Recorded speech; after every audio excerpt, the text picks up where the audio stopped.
Sigang ba yan? Ano yan? Oo, gulyasan. Ang laki naman. Ano lang yan, 1.8 pare ko yan. Pang sigang ba to? Oo, kinamatisan. Kaya lang may ulo pa eh. Oo, isang buo yan. Itong isa ano to? Ay, kurinding pare, yung maliliit na tulingan. Kurinding. Ayan mga isda sa Quezon. Ito na lang. Rumpi. Rumpi. Masarap to. Pwede rin ito isigang? Oo, sinigang. Talagang masarap sinigang yan. 1 kilo lang, pare ko yan.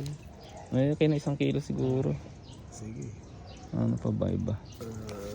Ito, mulong. Ano yan, di ba? Yung dalagang bukid. Bukid. Bisugo, meron din. Magkano bisugo? 250 pare ko yung bisugo. Sige, bisugo. Mulong. Magkano mulong? Mulong ay 320 pare ko. Ha? 320. 320. Mahal sa Japan ko ang ganito. Wala, mahal na isda dito.